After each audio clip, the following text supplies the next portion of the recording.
Now, this is the day when they have completely, entire Fleet Street has totally deleted the American election, presidential election. Completely deleted. That's impossible, but that is what we are looking at. This is £2.90 Financial Times, which is not value for money, but the no title in Fleet Street is value for money. £2.90 is significant amount of money for the many in the UK at this time, and it has been always. Because to spend £2.90 on the cover price of the Financial Times is a significant amount of expenditure for the many, as I said. So why are we doing this? Exactly because we have to have the evidence, the actual evidence in front of us, so that what we say is backed up by the evidence, the physical material, touching thing, like actually you can touch and feel and see it. Now that is COVID vaccine breakthrough brings boost to battered global markets. Now this is a completely false spin, and this falsehood is being spun by the Financial Times. The lead story on page 1 is based on a pack of lies, and we shall come to that.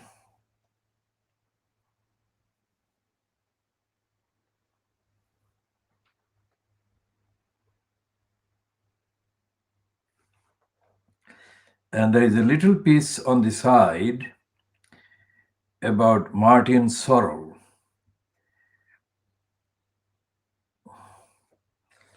Asking his successor at the WPP advertising kind of conglomerate to resign. Now we should talk about that also. The Financial Times editorial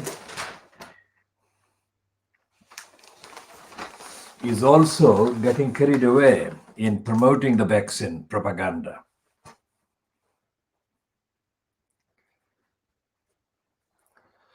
And it says a first glimmer of hope for a COVID vaccine. And there is a piece, a reluctant piece, of course, on the Financial Times on page 25. That's the opinion page or op-ed page, which is headlined, Populists Worldwide Have Lost Their Leader. It's a piece by Gideon Rahman, Rachman, not Rahman. Gideon Rahman, and it is titled Global Affairs. And there is a letter headlined, Call to Avoid the Biased Lexicon of the US Media. And it's published in the name of somebody called Christina Storm, New York, NY, US. And there are other views about there is a piece about journalism, and it's in the name of somebody called Graham, Grame, Graham Maxton, former Secretary General, the Club of Rome, but this is from Taipei in Taiwan. And its headline is A Plea for Fair Reporting of Different World Views. And it's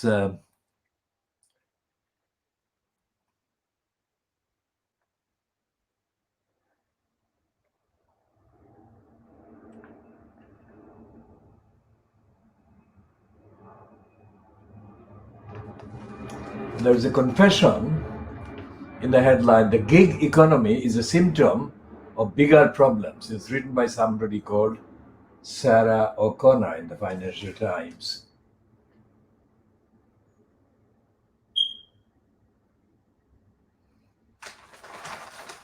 And the civil liberties issues, not headlined with civil liberties, but it's headlined as State's Hand. It's written by somebody called Beata Jaborchik. Well, that's the pronunciation of the East European name. The writer is chief economist at the European Bank for Reconstruction and Development. Now, why we're looking at the Financial Times? Because the Financial Times is the one that is supposed to be talking sense and the truth about finance, which it doesn't.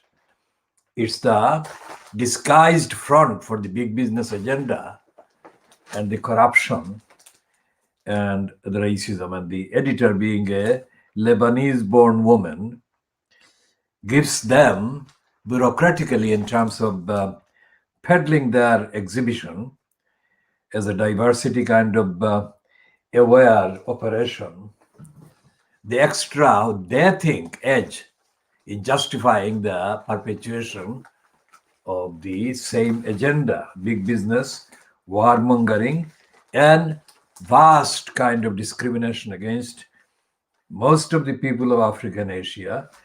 And in the current context of the last 30 years, say, starting from the launch of the Saitan Rushdie operation against the Muslims, We shall come back to the Financial Times very soon. This is the Daily Mirror today, which, again, as I said, the entirety of Fleet Street kind of front line today, the front pages, based on the deletion, de facto deletion in news terms of what is happening in the USA. So there's a vaccine breakthrough, our little bottle of hope. That is the kind of continuation in a populist kind of language of the same propaganda about the vaccine of the miracle. Let's say at this stage, before going to cover the same thing being differently presented, the same agenda being differently presented by the other kind of titles in Fleet Street. The reason why we object to this propaganda about the vaccine is because it has not been created, this so-called vaccine, whether completely kind of verified or certified or checked, safety checked, and all the other things, as a direct political and big business economic measure. It has not been developed as a social measure, and indeed it has not been developed as a health service to society and the many measure. That's why you object to it. It should not be, because that cannot be right. That cannot be safe. Because any scientific kind of movement or progress has to be strictly evidential, scientific, not convenient, not suited to some kind of agenda. There may be justification for adding a sense of urgency to the work undertaken in kind of creating a vaccine. That is justifiable, that, emergency, the urgency. But the veracity of the actual find, the actual kind of cure or the vaccine or the chemical kind of combination and the chemical kind of components of the thing cannot be in any way made dependent on the political convenience or political kind of purpose. And it is not only this time, the vaccine is being peddled and promoted, not only as part of the political agenda, but also as the part of the big business robbery agenda. And what Karl Marx said about the surplus value is at the center of it. The only time they're concerned about the many, the people who do the work at the lowest possible kind of return or wages, are the people that they're missing. And if the majority of the people are falling and they're incapable of doing the kind of low-paid work, making the billionaires, then of course the billionaires will not be billionaires anymore. So that's the interest. That's their interest and the purpose. So I'm not saying that the vaccine that they're promoting and peddling is wrong or kind of unreliable or is risky. I'm not saying it is not risky, but I'm not saying it is risky. I'm not saying either way. What I am saying is that it has to be objectively, scientifically, independently, truthfully, independently verified and checked before it is pronounced as 90% effective or 90% safe, which is what the line has been in the last 24 hours. So continuing with the same thing, vaccine hope, it's all positive kind of thing. It's like the virus testing is positive has been twisted. It's all positive words. This is the headline in the Express.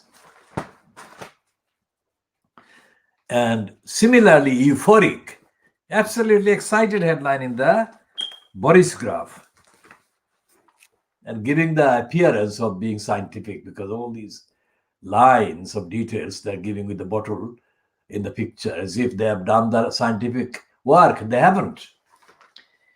This is a con. And the Guardian is carried away as well. And there is no mention of the election in the USA.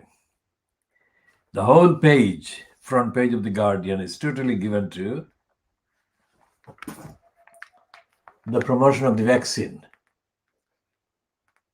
and related propaganda about the virus. And the same thing is on iPaper. It's absolutely shamelessly celebrating. The world is celebrating. I mean, this is too good to be true. This cannot be true. When all the Fleet Street and all the mainstream kind of titles do the same thing, there must be something wrong. And the first thing about the wrong, it being wrong, is that it is all product of the spin that is coming from Boris Johnson and his counterparts in place in the rest of the world or the rest of the countries.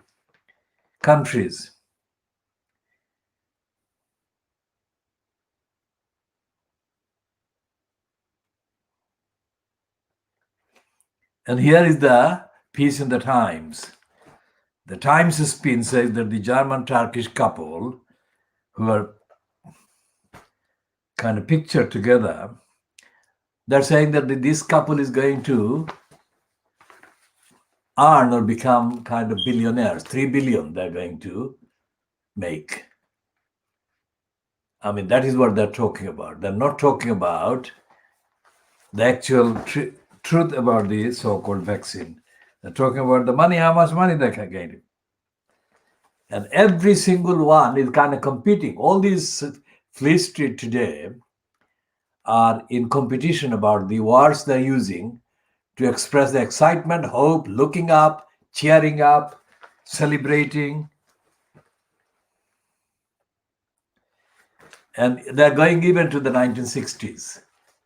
And when the US space person set foot on the moon, that is the kind of language they are reviving. That is the language they're reviving. It is ecstatic, unbelievable. And then the Star has given up, at last, it has given up the Joker kind of characters on the front page about the COVID virus. It is doing this visually, doing this endless kind of fanatic thing. Yes, it's endless. It's coming from the, as far as the eye can see, it's yes. It's that kind of zombifying and brainwashing and gullible making. Now, Of course, tomorrow in the papers or in the next hours or in the kind of coming hours, there will be reluctant admission that this vaccine discovery and the vaccine kind of achievement or arrival is not what it is being peddled as. And there will be skepticism, reluctant admission of skepticism, and the reluctant kind of questioning of this propaganda and the hype. So those are the headlines. And we talk about the economy, which is the reason why we started the Financial Times. Now, that peddling Rishi Sunak, the UK kind of occupant in the post of finance minister, which absurdly is called Chancellor of the Exchequer. And Sunak, of course, is a tool and a toy of Boris Johnson's cabal. All the propaganda about Sunak challenging Boris Johnson, all the evidence would appear to be a bit premature. But we shall come to that when it happens, the confirmation that it has been premature. And this one is written by how many people? Jim Pickard, Matthew Vincent, Leslie Hook, and Philip Stafford. And it's a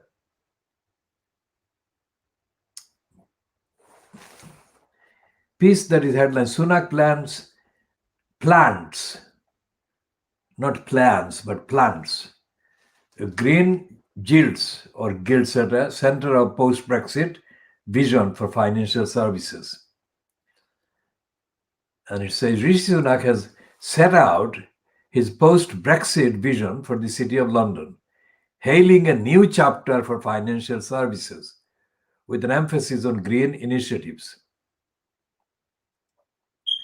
The Chancellor told MPs yesterday that he would grant equivalent to EU and European Economic Area states on financial services, pledged Britain's first green gilt, and launched a review of the listing regime in an effort to attract fast-growing tech companies to London. Mr. Sunak vowed that the UK would remain an open, attractive international financial centre at the end of the Brexit transition period on January the 1st. Mr. Sunak arguing that financial services would be critical to the UK's efforts to hit a new zero carbon target by 2050, also announced plans to launch the country's first green gilts. And it's all about the selling of the money, selling of the business, kind of the shares and the grabbing of the profit. It actually is a con. And it is a con. It has been con every time the Financial Times writes something. Now, this guy, Martin Sorrell, the Financial Times has never explained why he has been hyped for decades as the kind of genius in advertising, and what is it that the advertising kind of contains for the creation of so much personal gain for individuals like Sorrell. So the Financial Times is never giving the facts of what is actually going on in the so-called financial world, but what it is not, what they report is not about the financial activities, the financial realities. Financial Times is the vehicle of financial manipulators for financial manipulators and manipulators of the finance and the financial system, or the banking system. So when the banks collapsed and crashed and had to be kind of rescued and bailed out,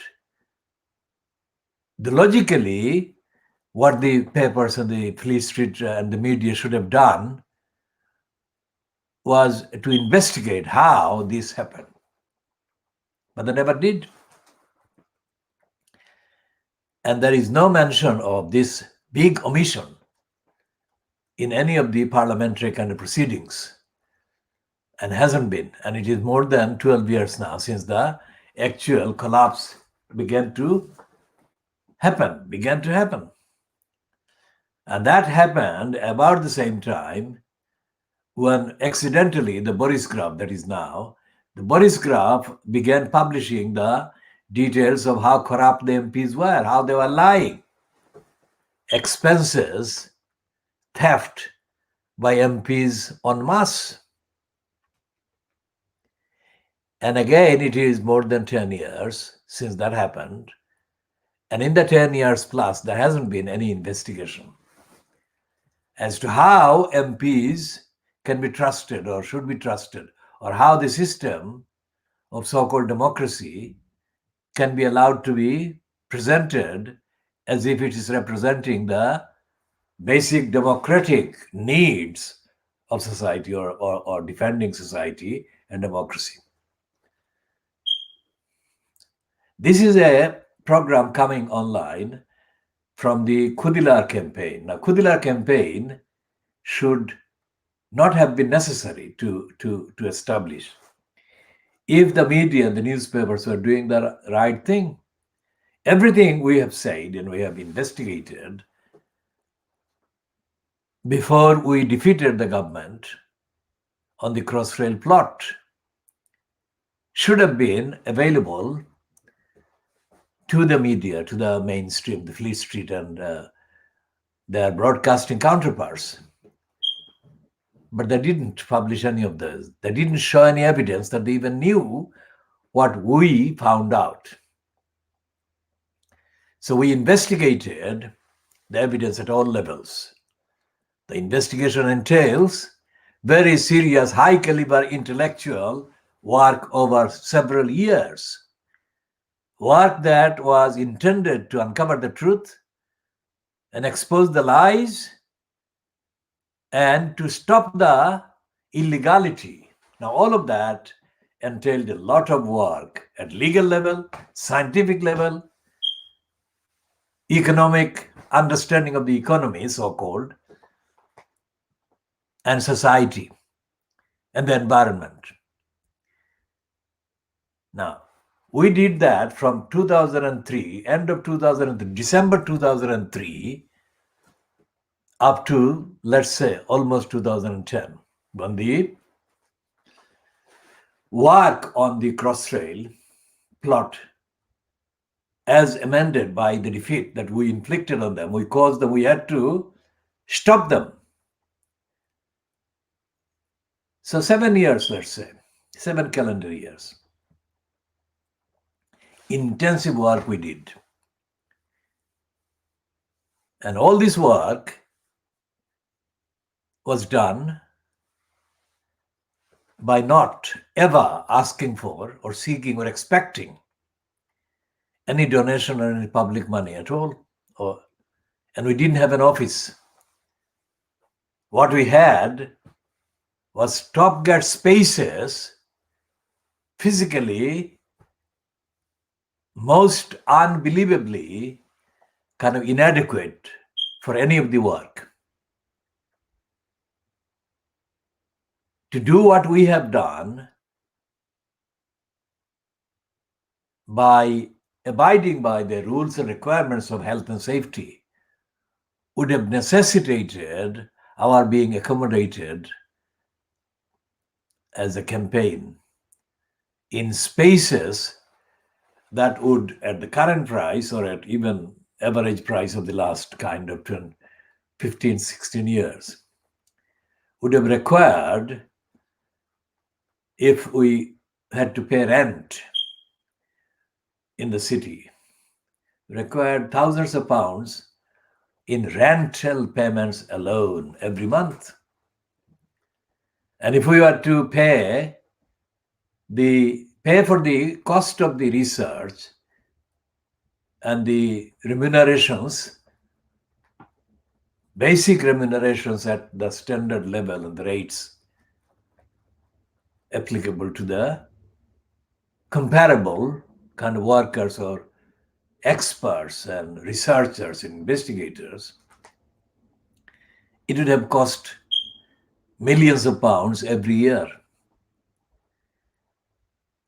And again, on average price, let's say over the last 15 years. And if we add to that the impact, then the impact of the, in other words, the benefit that has automatically been guaranteed in terms of the protection from these attacks, protection of the community as a whole at all levels, environmentally, demographically, and in other respects, that it is beyond calculation. Which is to say that in that area alone, in the Brick Lane, Whitechapel, and adjoining areas, it has been equivalent to the benefits that can only be begun to be measured in billions of pounds. And we have done that. And we have done that while coexisting with these papers and their editors and their writers and their journalists and whatever. And they have been completely in denial, blank. The only times that the Guardian or the Evening Standard or we call the Evening Standards evening, within quotes, no standards, standard, because there is no standard of accuracy, no standard of reporting the truth about London. And on that basis, we have been calling it evening, no standard. Quite apart from the fact that the so-called evening, London Evening Standard, it has been a monopoly in terms of being the, quote, London newspaper in the evening newspaper. And by definition, all monopolies absolutely are wrong and unaccountable and anti-accountability, anti-transparency, anti-society, and unfair and unequal, and anti-diversity and anti-the truth. So the role of the evening, no standard, has been as a peddler of the cross-rail fronted big business agenda. Every September for several years, more than a decade, I would say, to my knowledge, for more than a decade, K. Jordan would attend a thing that the City of London, that the kind of praise represents the companies, the interests, the big business. So they would hold every September, probably about between the dates of 10 September to the 25th of September, thereabouts. These City of London creeps organized a thing that they kind of used as a forum, as a platform, to spread the claim, the lying claim that they were helping the kind of adjoining areas, the neighborhoods. Well, the neighborhoods very much include the borough of Tower Hamlets. And next door is the borough of Hackney. And next door is the borough of Islington. And to the other side is, of course, the borough of Camden. And then the borough of Westminster.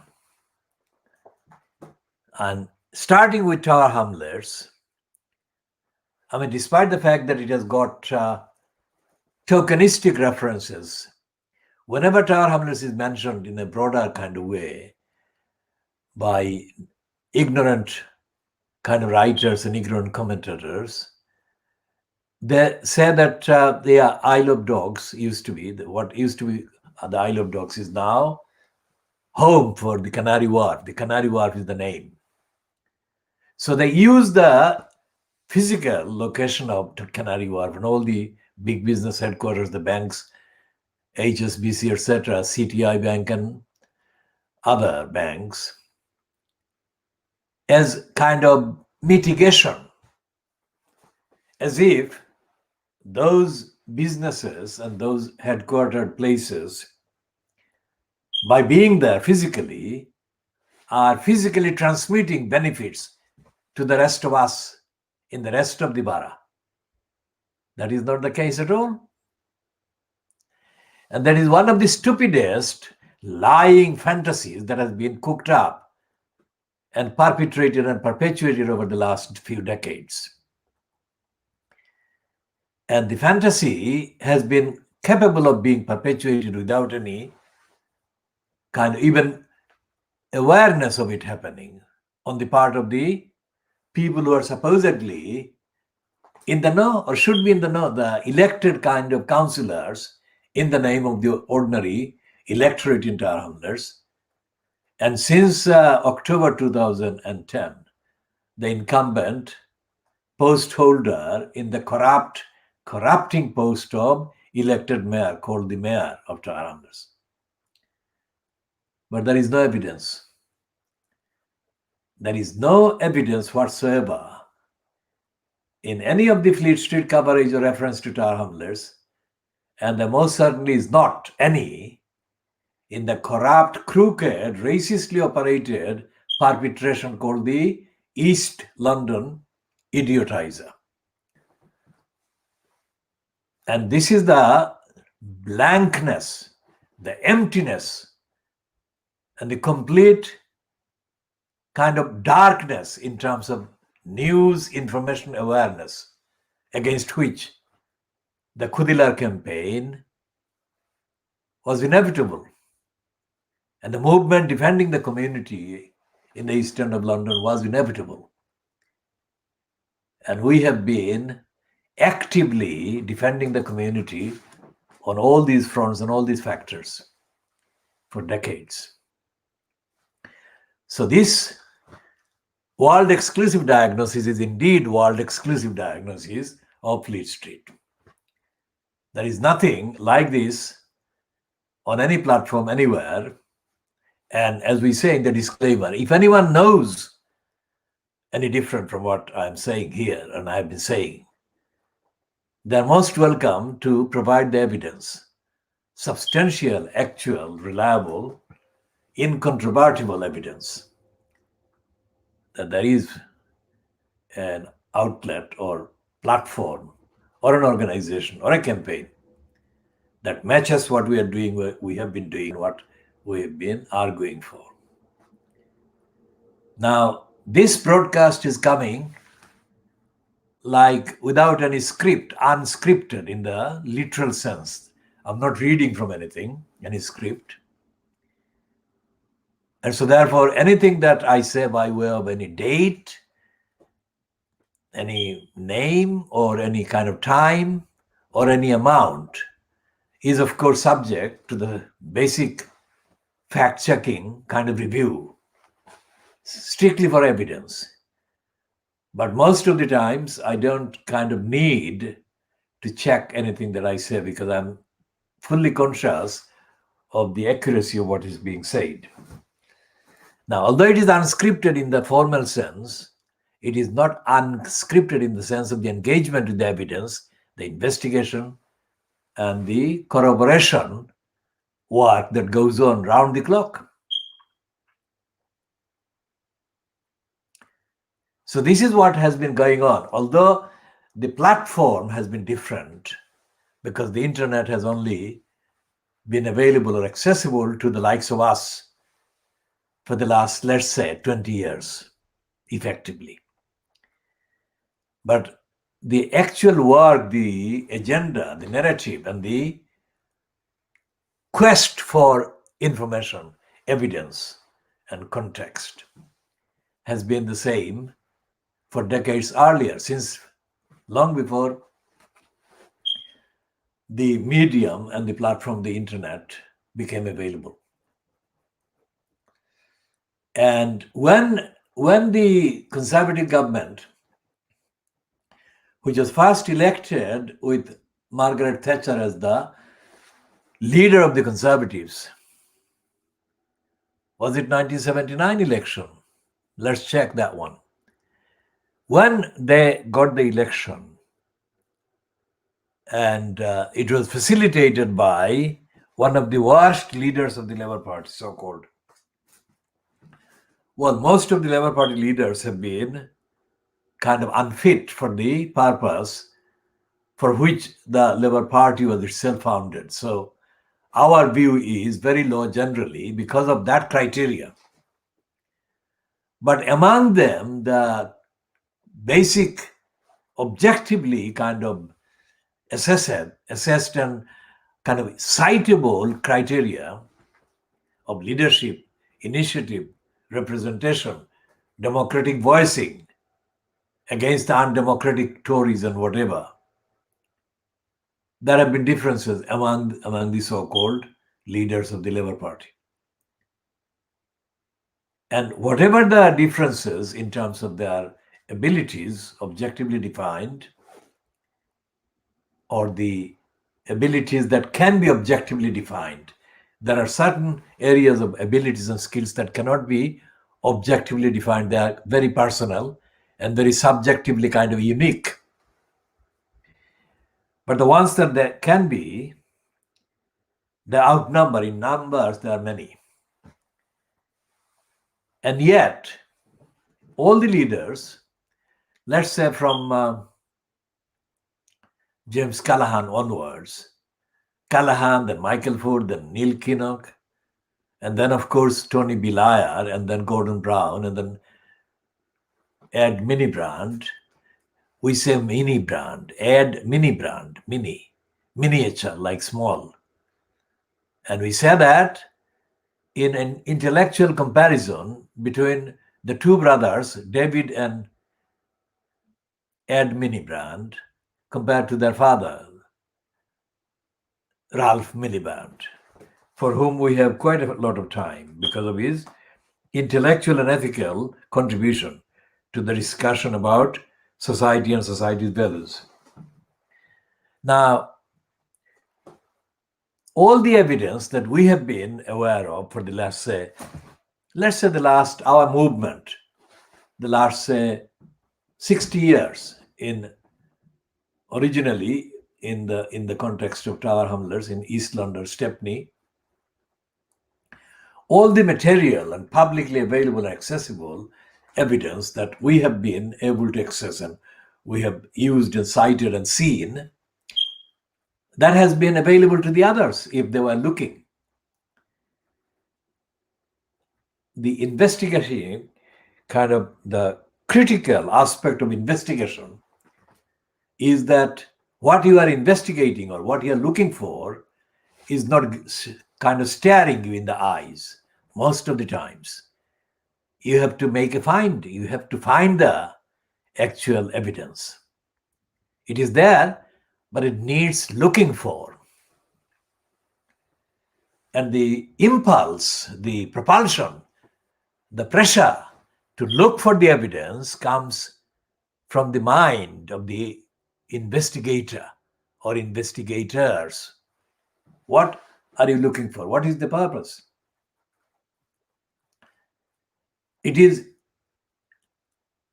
always, invariably, a moral situation. Either it's immoral or it is pro-moral or pro-morality, pro-ethics and pro-ethical and pro-compassionate or anti-compassionate. If you are looking for evidence as part of the argument to diffuse and then defeat the peddlers of lies and the abusers of power, then of course you are being moral and ethical. So you are being propelled by your impulses, moral and ethical. I mean, yesterday this is just a contextual kind of one-off reference, but it is contextual. Yesterday was being observed as the birth anniversary of Muhammad Iqbal. Now, some of the references to him include, or in fact many of them include, the fact that he was knighted, that he was made a sir. But given the context of everything else he said, I mean, would he really bother whether he was given a knighthood or not? Of course, compared to him, Michael Madhusudhan Datta, the Bengali kind of epic poet, who was really almost similarly treated by racists in Europe as Iqbal was.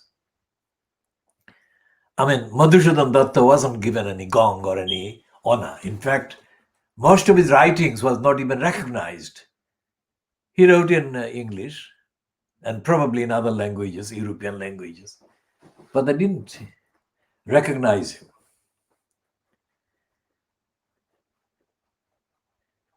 So when we started the movement and we have been kind of arguing on evidence, we have been doing this in English. We have not been doing it in the main in an Asian language or in languages that come from other parts of the world.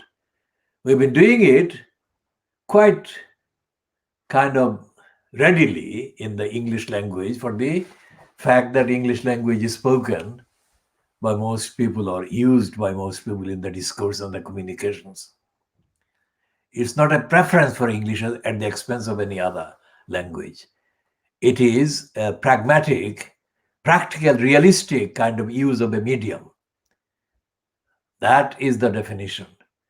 But the contents of what we find and what we spread and what we kind of advocate have been strictly unique in the sense that they have been irrespective of what language or linguistic sources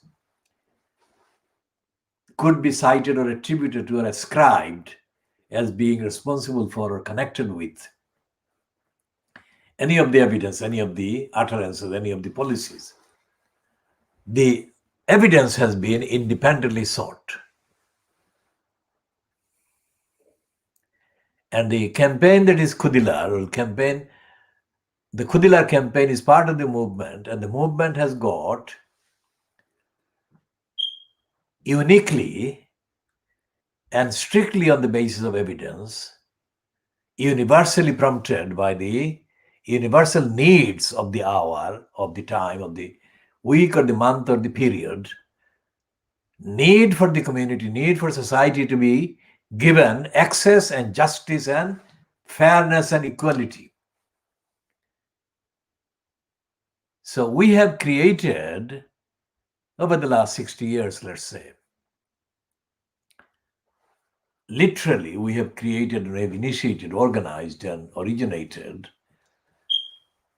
authored and initiated literally thousands of articles, thousands of manuscripts, and thousands of analysis, all original.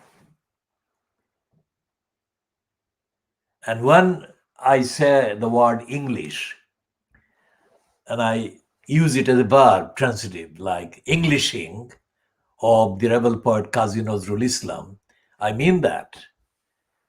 It is not just an act of translation from one language to another. It cannot be done. No translation is ever possible. From one original language to another original language, there has to be a great deal of gaps and great deal of losses, and the need for adding clarifiers and explanations and context or contextual commentary. So I began reading. I'm not an original born Bengali speaker or Bangla speaker. I'm a Siloti speaker. And so therefore I speak Siloti as my mother tongue and Bangla as one of the languages that I learned. And Bangla is one of the languages, not the only language that I learned. The fact that my proficiency in that language or in English language is of the standards that there is in each case is not a reflection of where I come from in terms of linguistic identity, origin, and background. It is to do with me as a person. And me as a person is internationalist, a humanist internationalist in the truest, widest possible term. And I think the issue of the planet and the future of the environment cannot be dealt with by denying the absolute urgency of our all having to be internationalist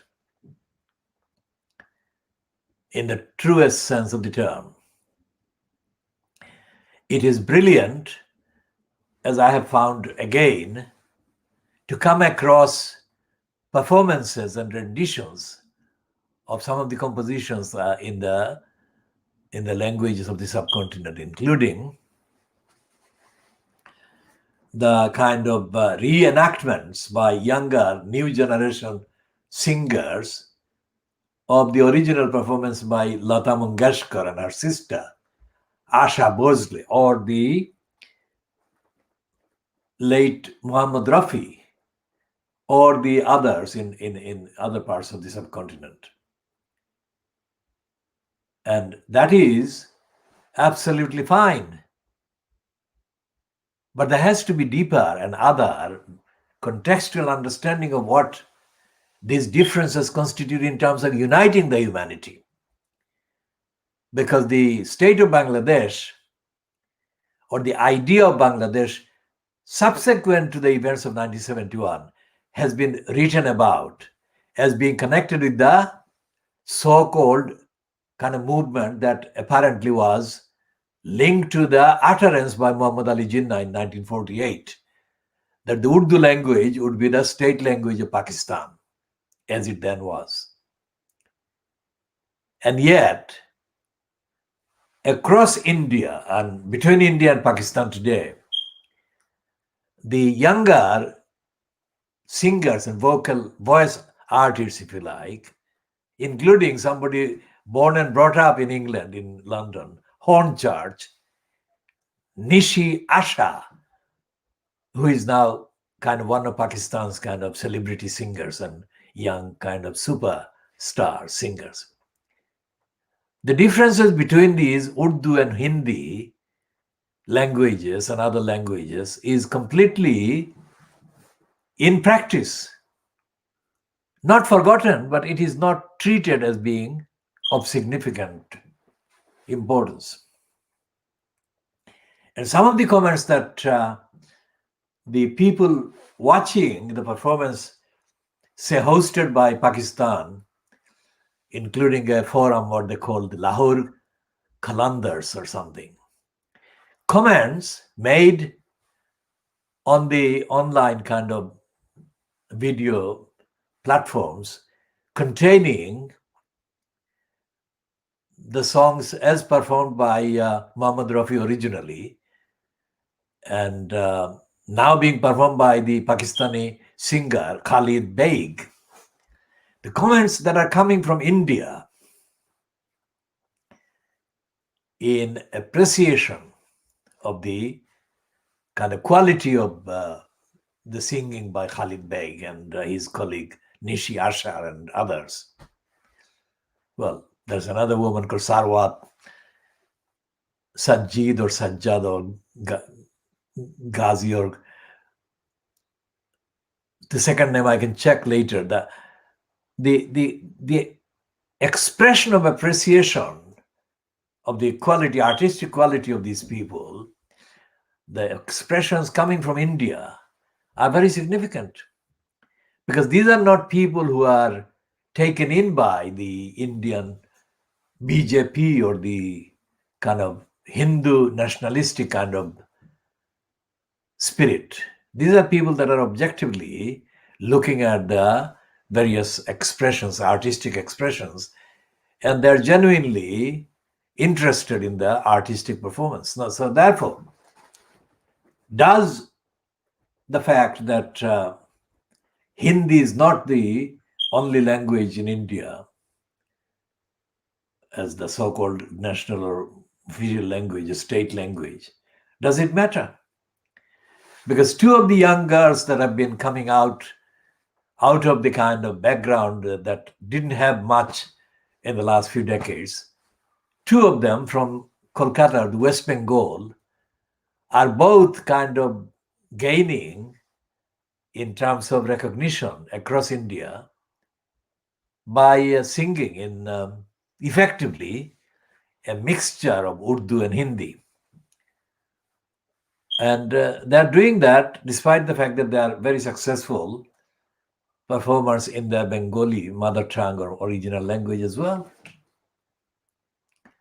So whatever was happening in the late 1940s in East Pakistan, and what is happening now across the subcontinent in linguistic terms, and what has happened in between is very significant, because if people can get behind and get away from the differences of the level of the language, because Urdu and Hindi are very similar. It goes without saying.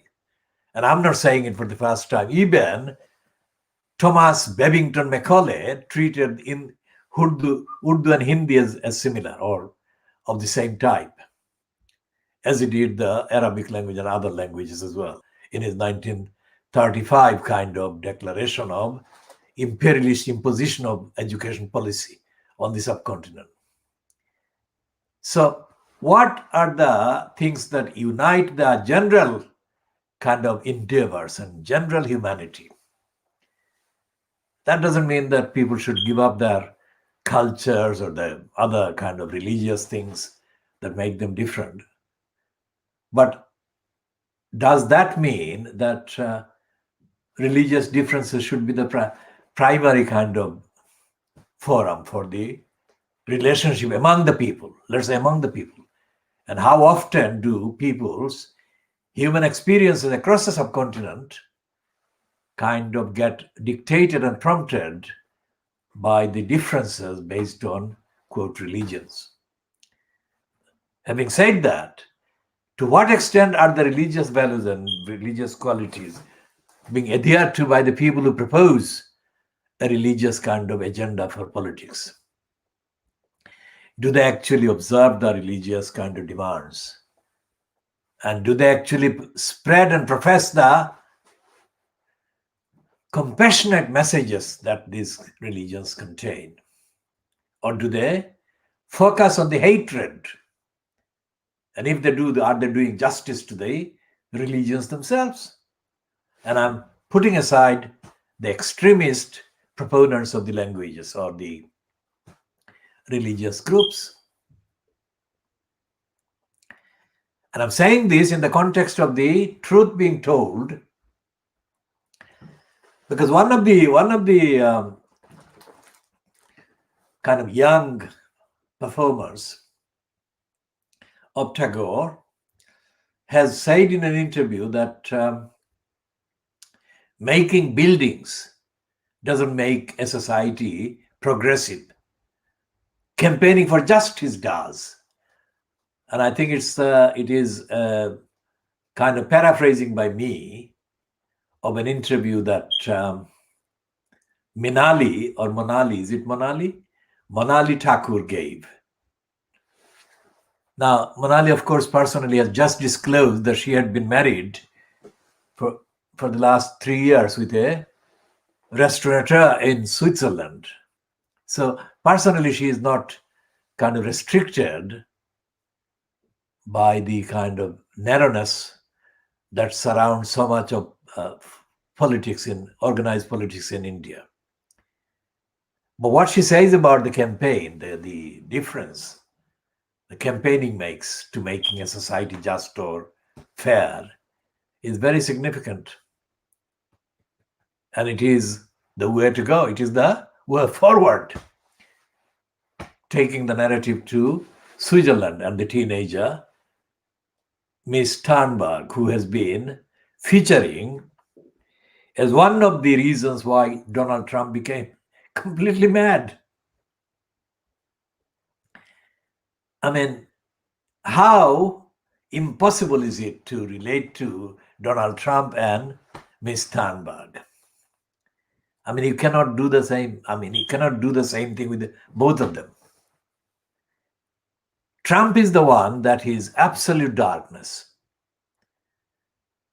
And this teenager, 11, 12, 13, or whatever, 14 years old, I mean, what an absolute vindication of what the rebel poet Kazi Nazrul Islam wrote.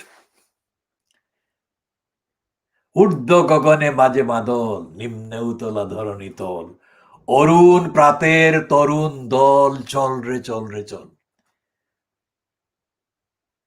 I mean, young people are the leaders. Not the only leaders, but they are the leaders.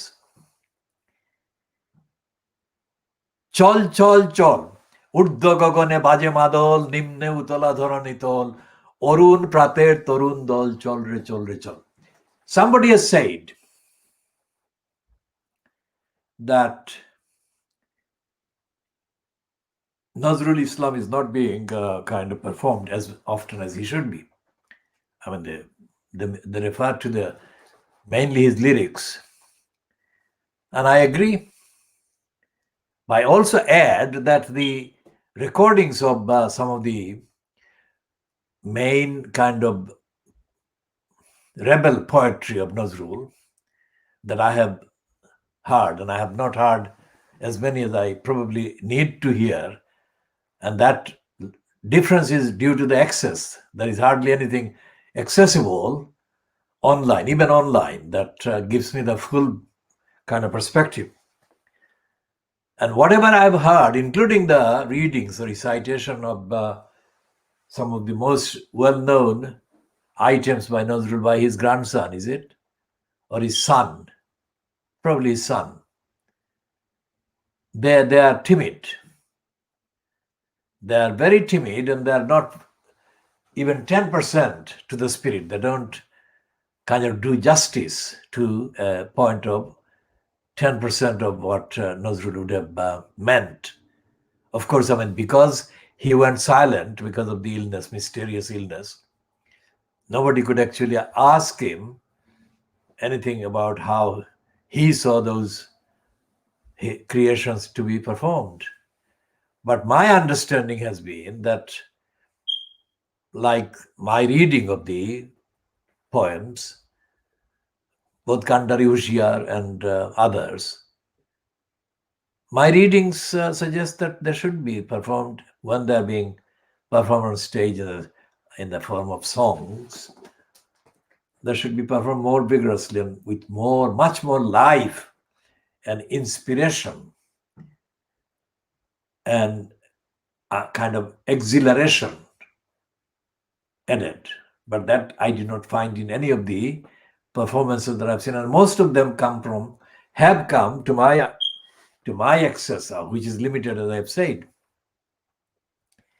They have come from India, Kolkata, and they're dated some years ago. I cannot find anything very recent.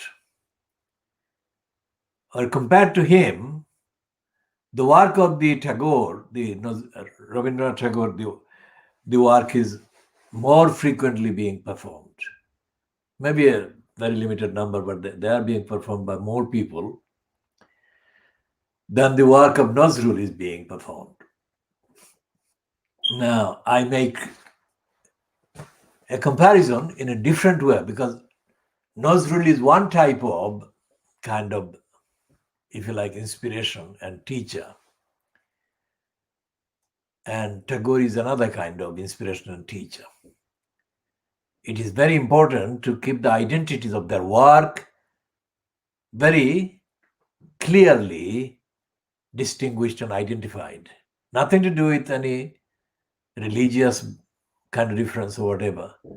But the contents and the context should be kept as authentic as possible, so that the maximum benefit and enlightenment and, of course, exhilaration can come from both in due manner.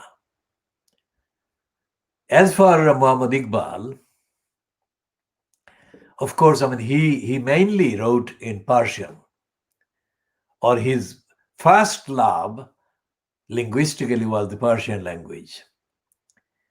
Now, to what extent that was to do with Rumi and other teachers that had written in Persian, is something that is not yet clear because, as I have said, there is not enough study going on about either Iqbal or his backgrounds and context. It is one thing to celebrate his anniversary of his birth.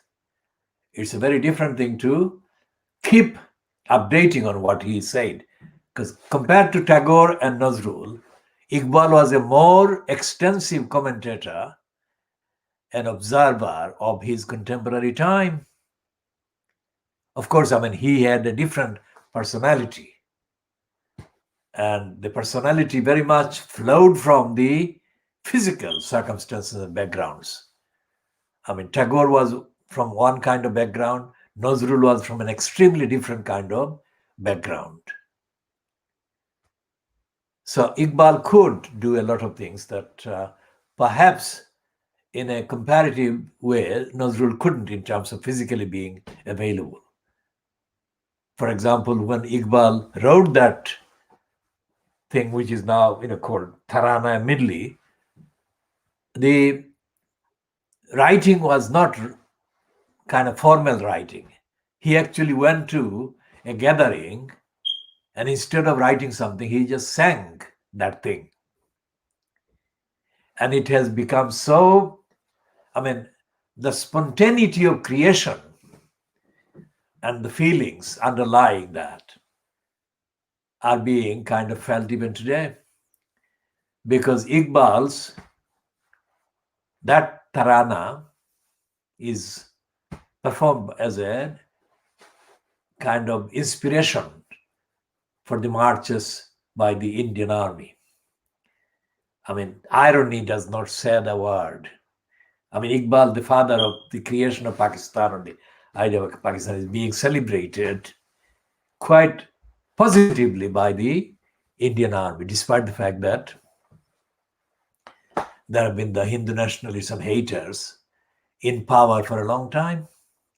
The fact that they could not dim the natural enthusiasm for Iqbal is similar, comparable to the fact that it was Muhammad Rafi and all the ustads from Delhi and Delian background that dominated and are still influencing so much of the culture and the music that is also known as Bollywood and the Indian kind of industry.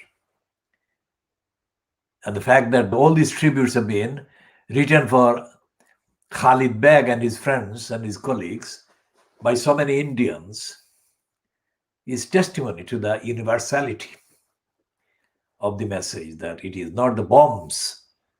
It's not the bombs, it's not the hatred that should be the way forward. It should be cooperative, respectful kind of understanding and exhilaration shared in the delight of the enlightenment and the human spirit. None of that is available from the Fleet Street Papers, is there? There is nothing recognized about the world, and I'm only touching the surface. And they've got a piece by Rachel Sylvester. Rachel Sylvester is a columnist on the Murdoch Times. And she's saying that Sunak, the UK finance minister, should tell Boris Johnson where to get lost. Because the headline to the piece that she has written is this: Sunak needs to be tougher with number 10. The Chancellor will have to show more steel if he is to avoid being steamrollered by the Prime Minister's inner circle.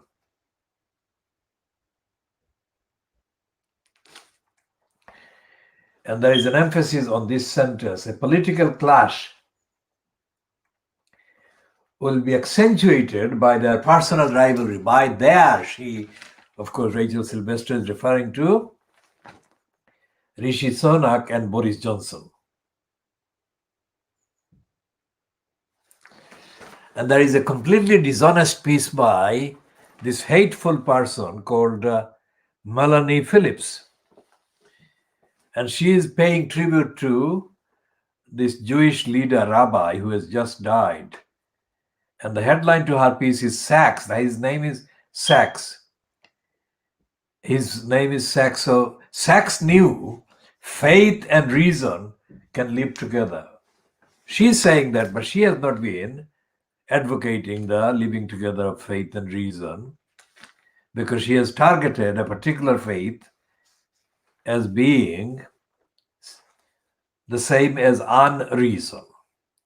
And that targeting is based on her hatred, not on the contents of the target.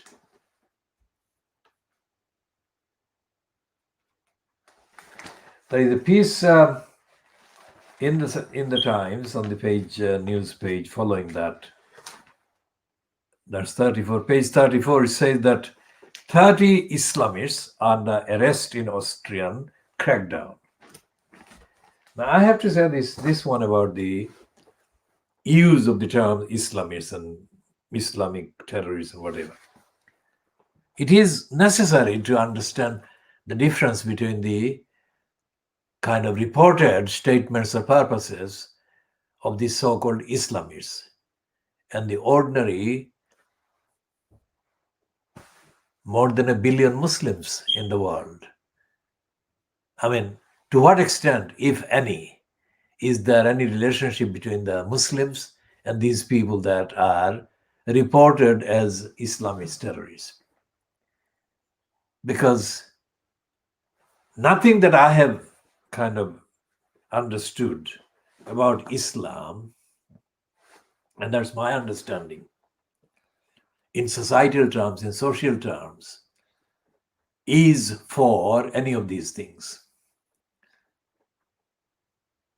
But the question is, why did Mahathir Mohamad and his counterpart in Turkey, a political counterpart, Erdogan, become so vocal about France's President Macron, about the cartoon and about the depiction of the Prophet in a cartoon or cartoons? I'm not saying there shouldn't be. I'm saying, why have they been silent about the other issues affecting the society that are called Muslim? Okay, what am I saying? I'm saying that in Muslim populated or Muslim dominated or Muslim majority areas and countries and societies and demographies,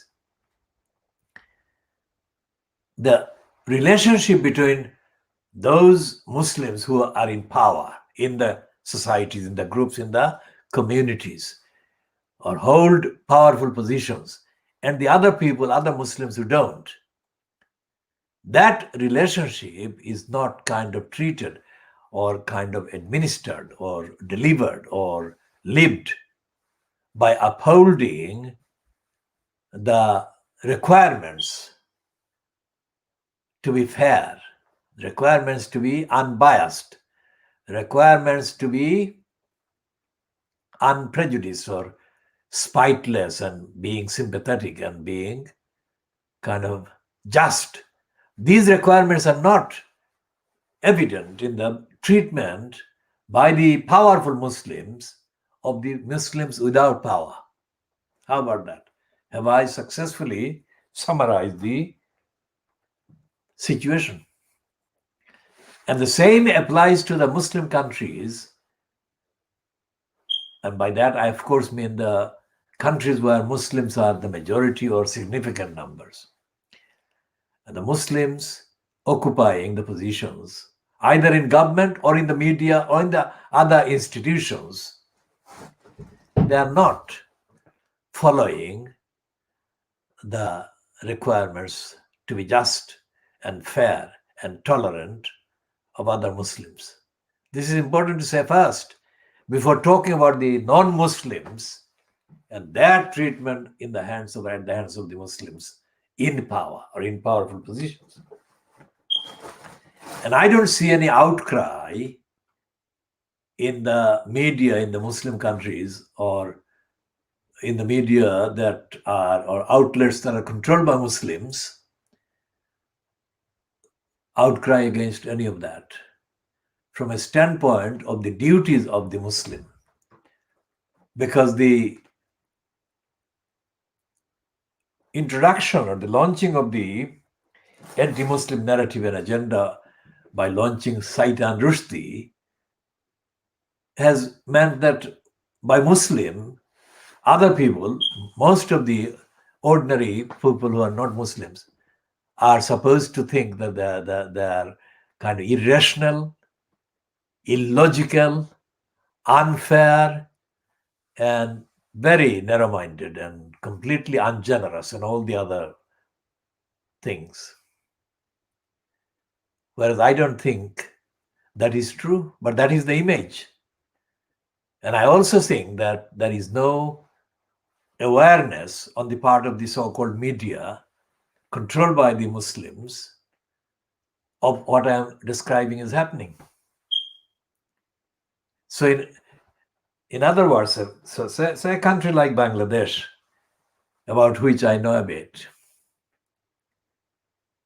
I mean, what is happening with the Muslims?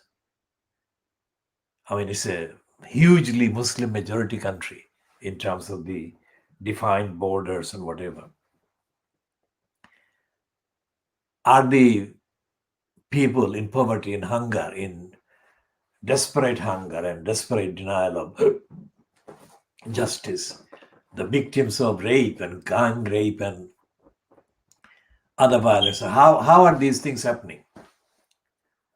And who and from what platform is watching the behavior of the offenders and violators?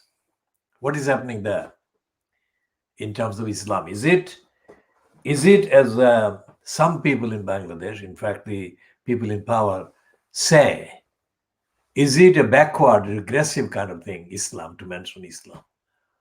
Or can Islam be universally kind of applied to liberate all the people? Because the most significant memory that I have of the group called the mullahs is that they are considered, I'm only talking about a group, I'm not talking about everyone because I only knew a few. They are considered to belong to a kind of darkness when it comes to society today, contemporary society. Now, if that is the consideration, if that persists, then of course they will not have any access to the legitimate platforms from where to apply the values of liberation, justice, fairness, equality, tolerance, and respect as part of the conduct of their behavior or whatever, their policies, their activities in accordance with the requirements of Islam. And there is no media.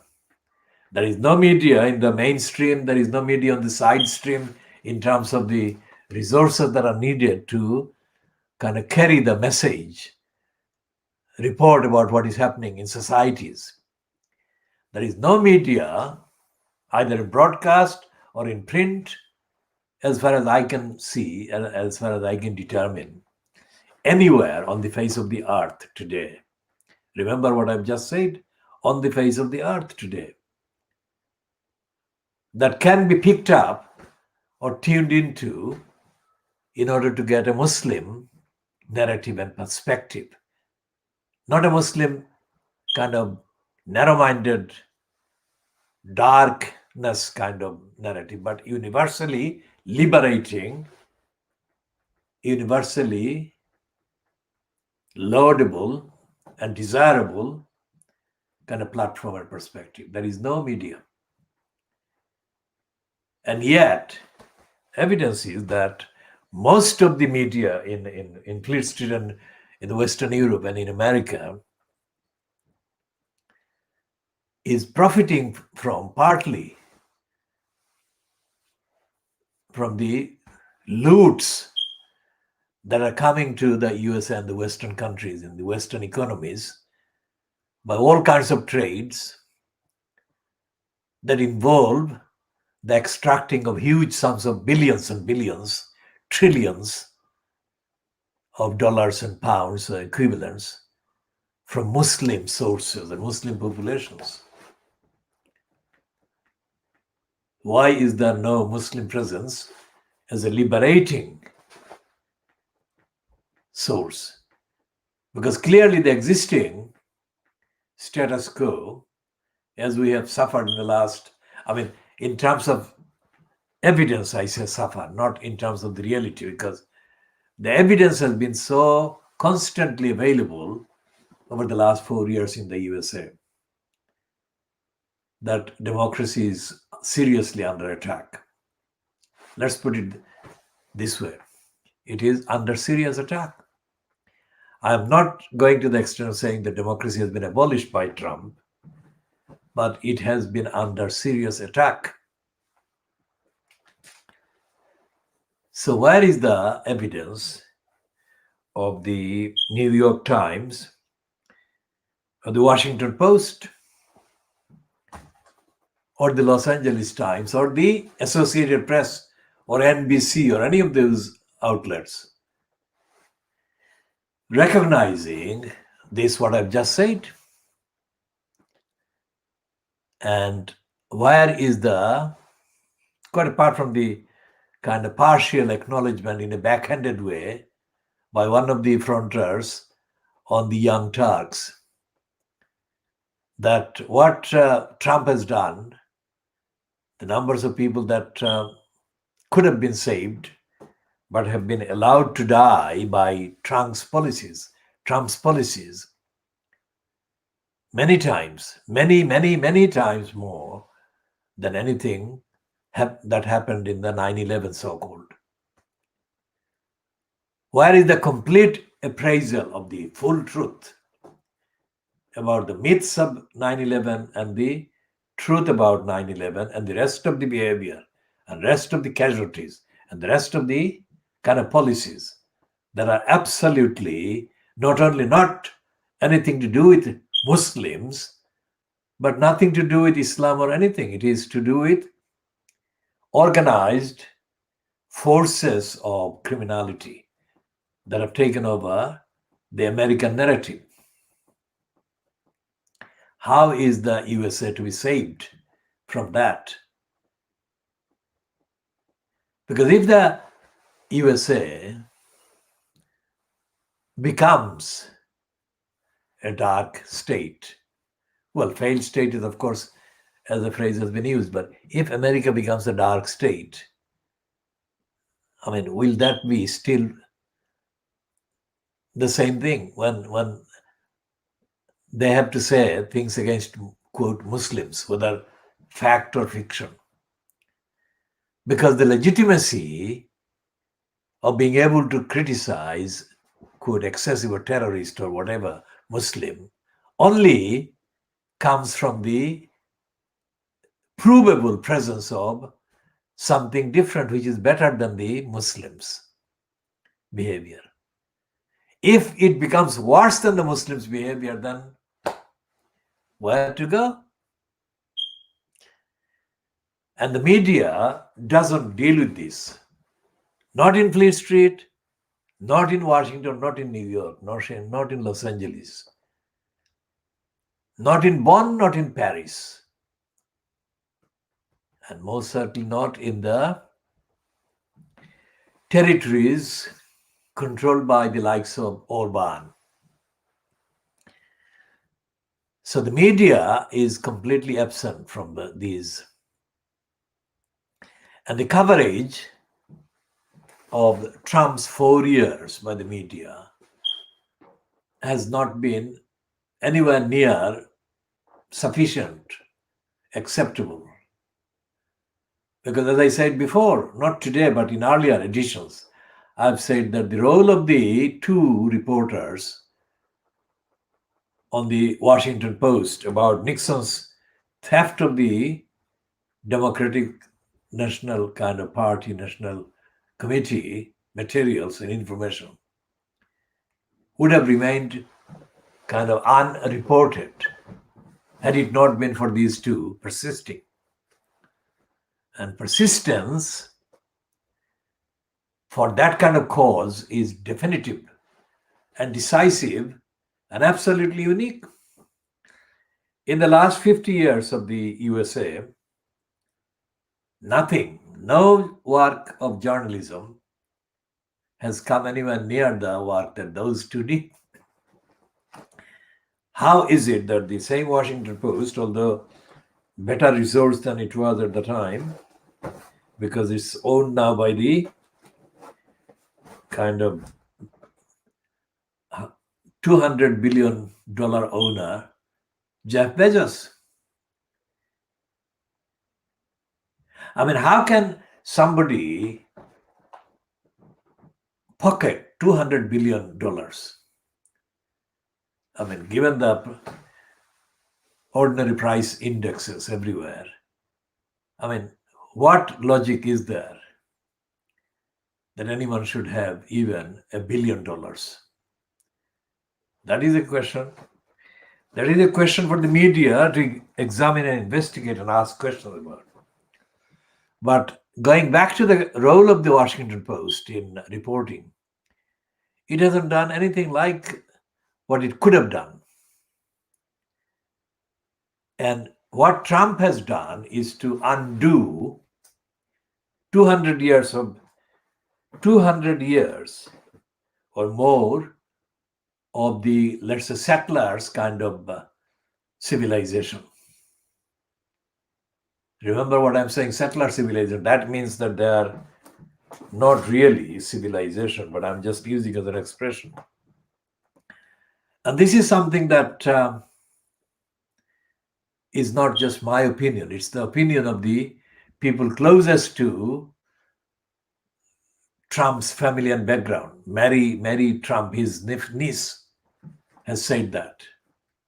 She said in that interview with the Channel 4 News's Matt Fry last week that Trump had actually declared a coup.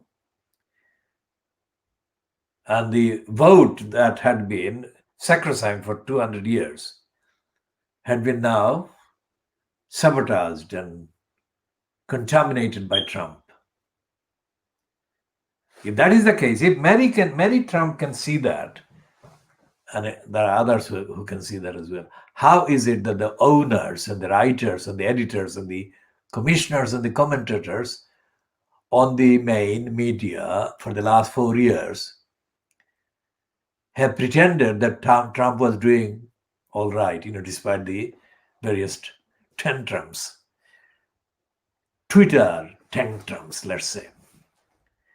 Because what Trump has been doing every day has been sabotaging, undermining what the myth of American democracy stands on.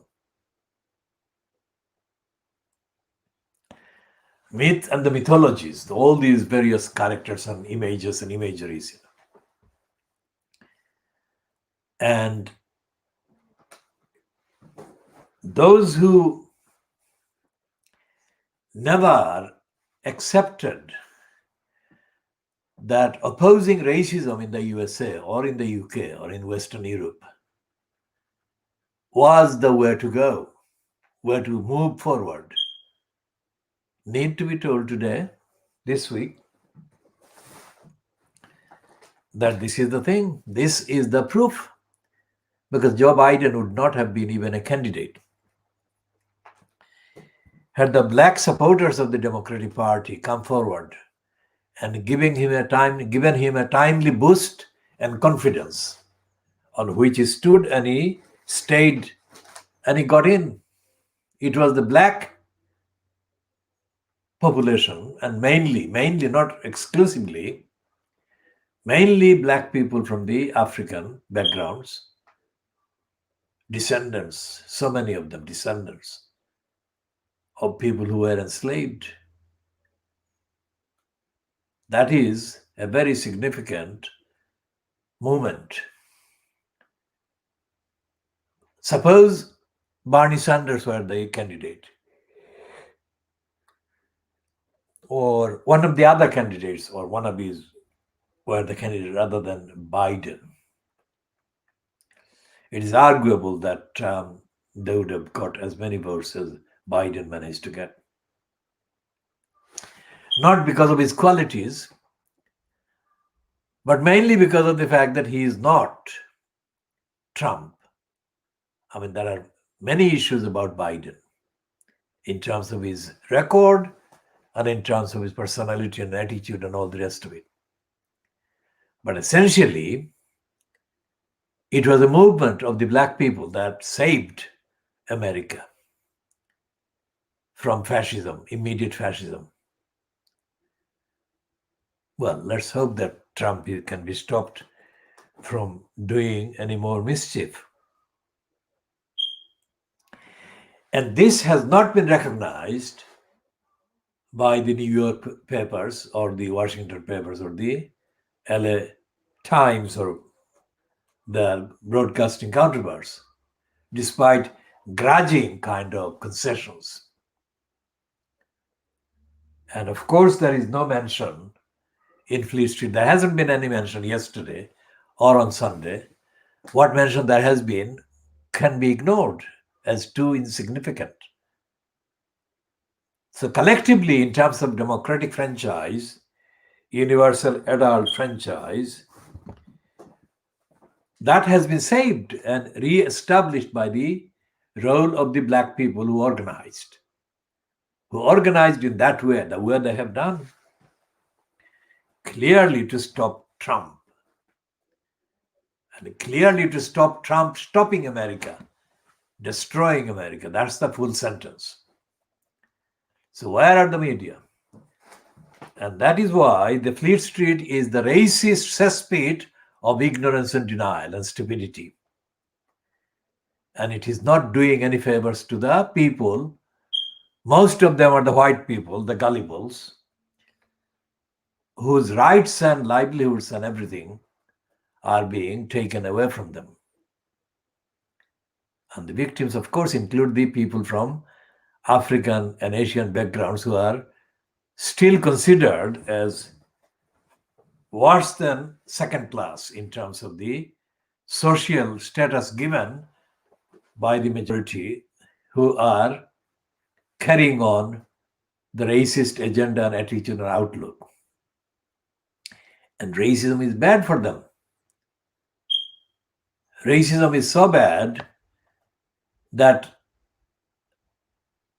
the impunity from accountability that racist governments or racists in government are allowed is then treated and translated and extended into covering these racist behavior, discriminatory behavior,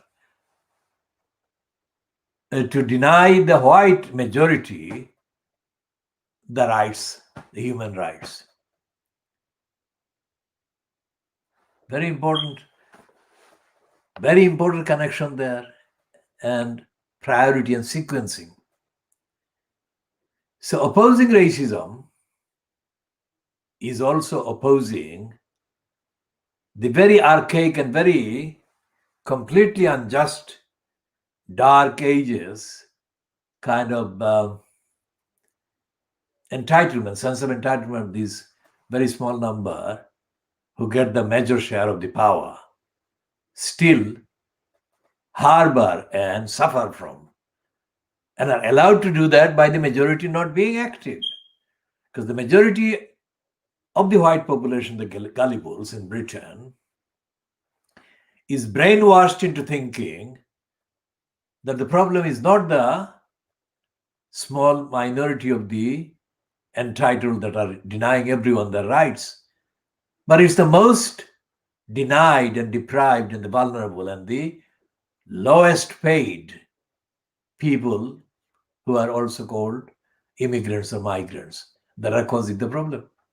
And this narrative is factually wrong, evidentially wrong, morally wrong, legally wrong, in every way ethically wrong, and there is no discussion about it, let alone opposition to it.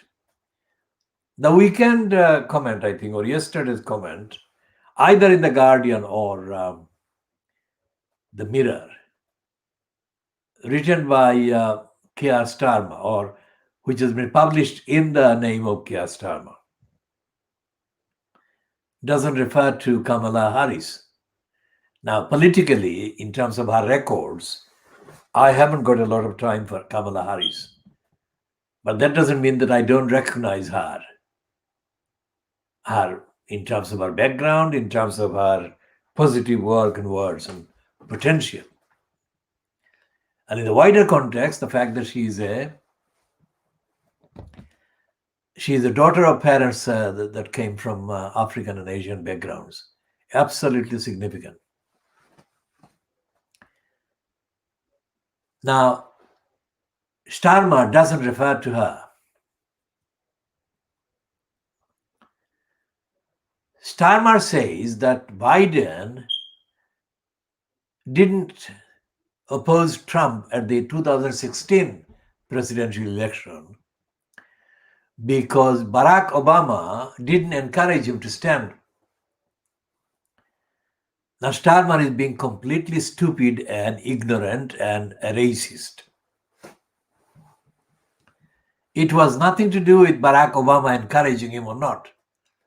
It was to do with the Democratic National kind of Congress or party, committee or whatever, and the Democratic Party establishment, which is very much still dominated by the kind of white and the racists in the organization and the party. Hillary Clinton was a white woman, a white person. And Obama did his best as far as I can see from the evidence that I can see. There was no mention of Biden being held back by Obama, not being kind of positive.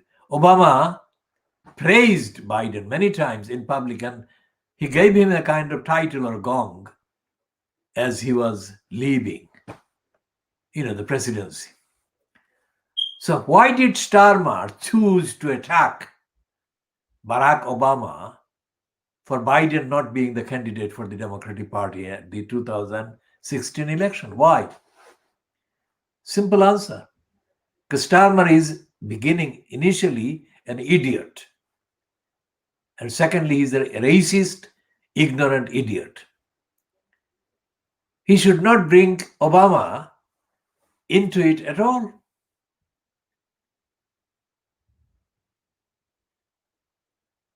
Because even if Biden had stood against Trump at the 2016 election, Trump would have demolished him, as he nearly did in the Ukraine thing, by using Biden's son.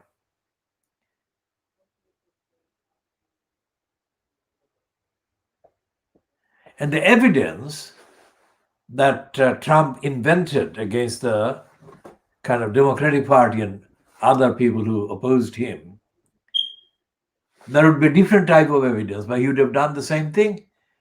Because Trump had been preparing to mount the kind of attack that he mounted against Hillary Clinton for many years.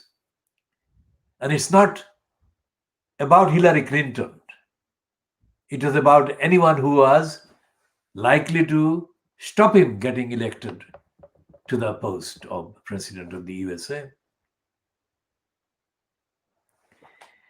So the outlet, whichever it is, whether it was the Guardian or the Daily Mirror, that allowed Starmer to publish that kind of stupidity is typical of the ignorant, absolutely ignorant and stupid kind of agenda and contents and role being played by the mainstream papers in Britain. So when we call it World Exclusive Diagnosis of Fleet Street, it is absolutely restrained. We could say more detailed things in support of the role we are playing.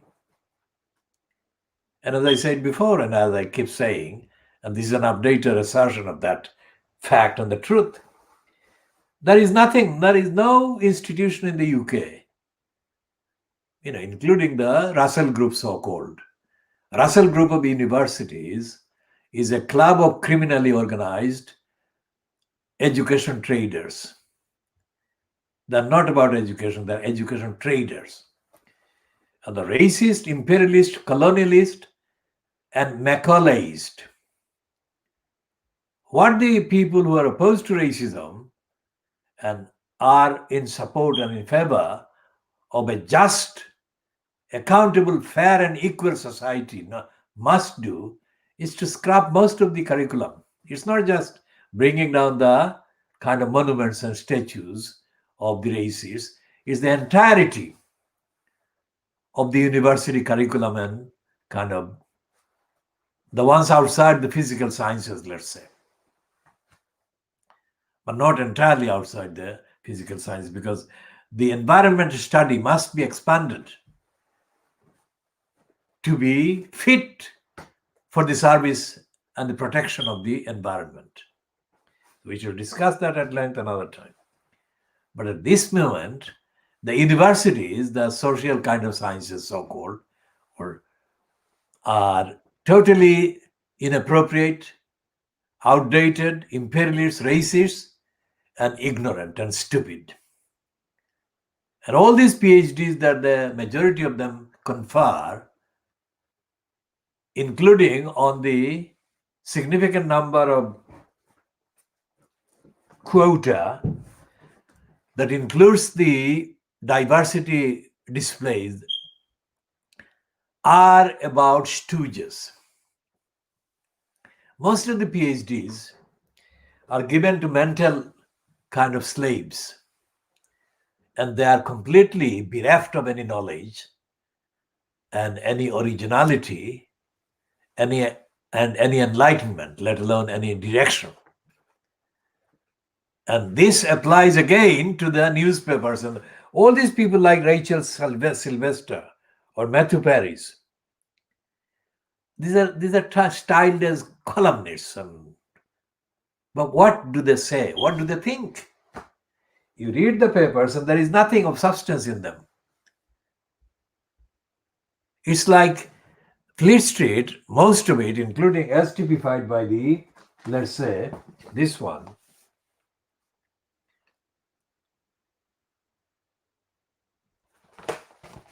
The Sun.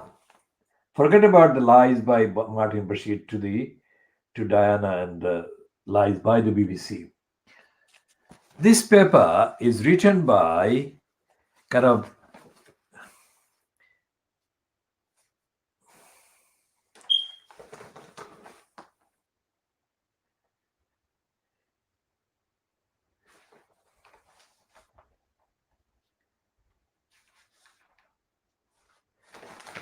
people who assume they themselves inhabit a world kind of suitable for under 11 or something. That is to say that they haven't got the experience and the engagement with the evidence of the real world, or under 10 or under 7, and very limited in terms of the perception. I mean, exceptions like Greta Thunberg is not included in that general statement. So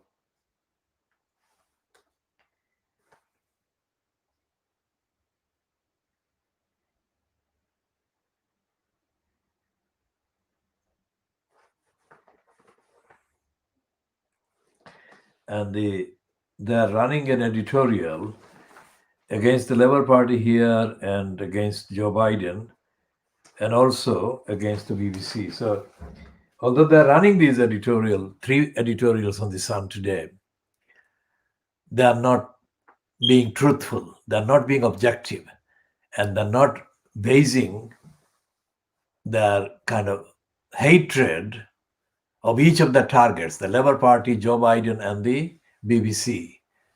I mean, I am not, and this campaign is not an extension of, in any way, shape, or form of any of those.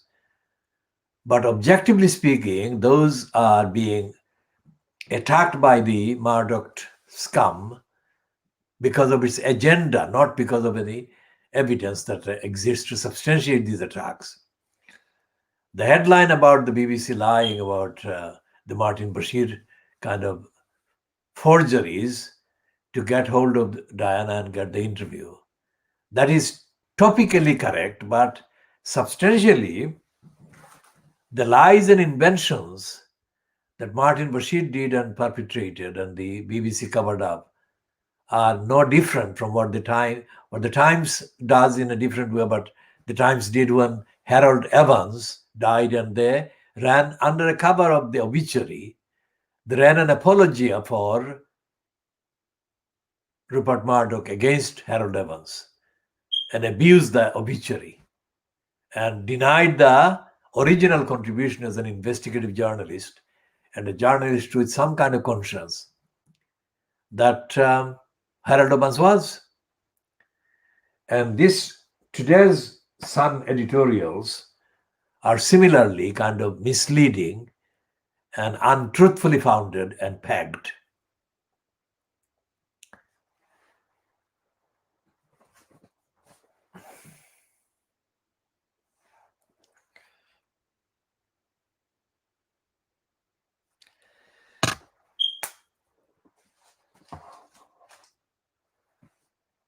So we shall be continuing.